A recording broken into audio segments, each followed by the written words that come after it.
ইন্দ্রাণী, কাল আমাকে দুদিনের জন্য অফিসের কাজে বাইরে যেতে হবে। হ্যাঁ, কিছু বললে? হ্যাঁ, দুদিনের জন্য একটু অফিসের কাজে বাইরে যেতে হবে। কবে যাবে? কাল সকালেই বেরোবো। ঠিক আছে, আমি তোমার জামা কাপড় রাতে সব গুছিয়ে রাখবো। বলছি, বাজার তো করাই আছে, আর পাড়ার থেকে মাছ নিয়ে নিও। আর যদি কিছু খেতে ইচ্ছা করে পাশের বাড়ি ভোলাকে বলো, ও বাজার থেকে ঠিক এনে দেবে।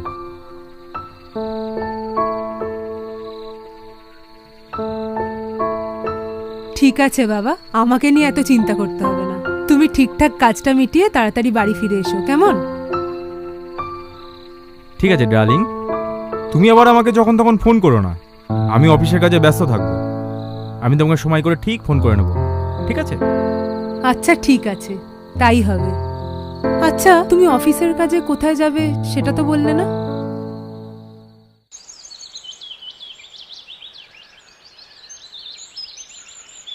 টাকি আমার ফেভারিট জায়গা। তোমার কেমন লাগে দীপা? আমারও ভীষণ ভালো লাগে।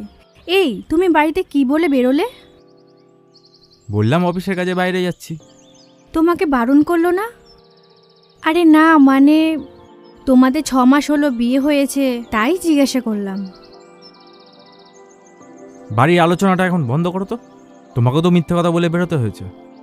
আমি তো এখন বাপের বাড়ি। এই দেখো, ওই জায়গাটা খুব সুন্দর লাগছে। চলো ওখান থেকে ঘুরে আসি। হ্যাঁ চলো। চলো।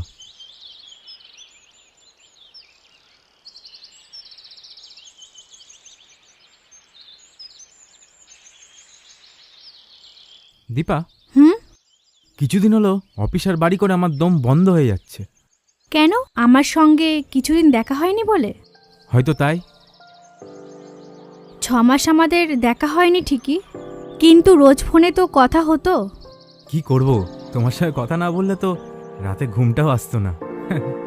তাই নাকি? বলছি, এখানেই সময় কাটাবে? রুমে যাবে না? ও হ্যাঁ, চলো চলো।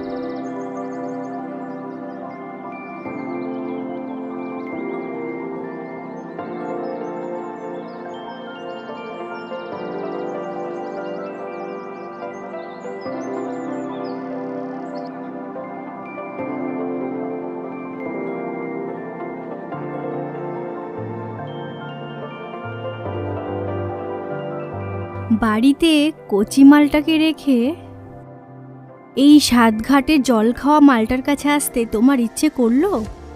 ফল যত পাকে ততই তো মিষ্টি হয়। তাই নাকি? কেন, আমার কাছে আসতে তোমার ভালো লাগে না বুঝি? ভালো লাগে বলেই তো আসি। তা শুধু মদ খাবে, নাকি একটু পাকা ফলের রসও খাবে? ফলের রস খাওয়ার জন্য তো সারা রাত পড়ে আছে। এখন একটু এনজয় করে নি।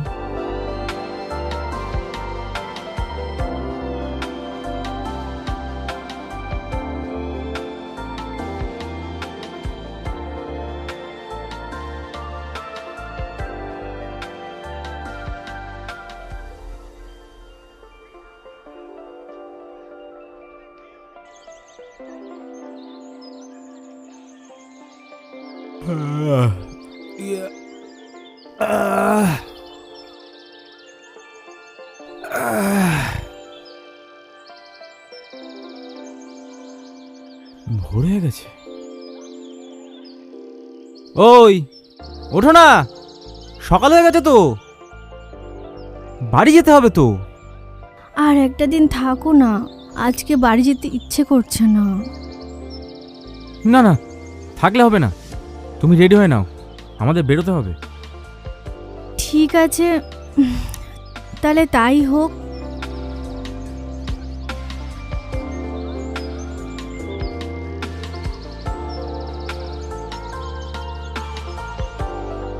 এই নাও তোমার টাকা।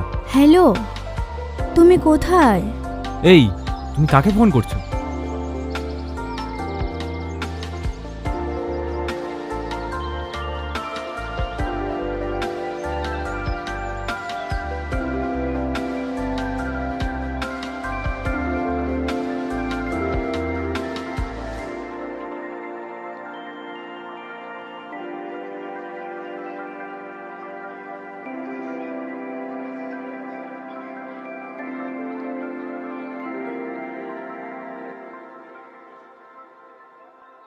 আমি আমার এক বন্ধুর সাথে কথা বলছিলাম। আমি বাড়িতে না থাকলে বেশ মজাতেই থাকো, তাই না? তুমি এসব কি বলছো রাকেশ? কি করেছি আমি? বাড়ি ফাঁকা পেয়ে ফুর্তিটা খুব ভালোই হয়েছে, তাই তো? আমি তো আমার এক বন্ধুর সাথে কথা বলছিলাম। আমার সামনে দাঁড়িয়ে তোমার কথা বলতে লজ্জা লাগছে না? আবার মুখে বড় বড় তর্ক করছো।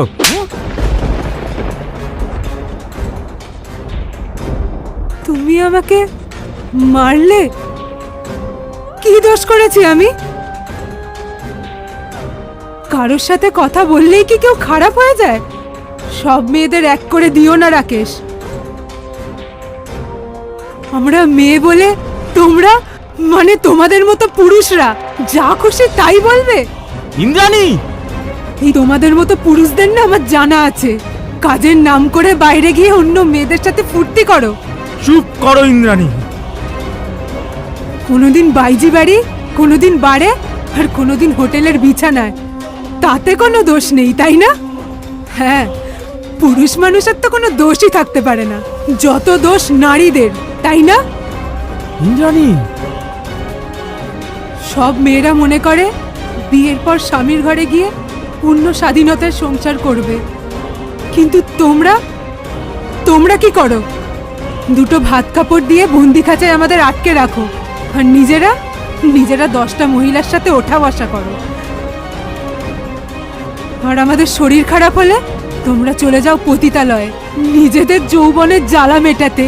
ছি! লজ্জা হওয়া উচিত তোমাদের এই পুরুষ জাতির। আগে নিজেকে ঠিক করো, তারপর না হয় বাড়ির বউয়ের গায়ে হাত তুলবে।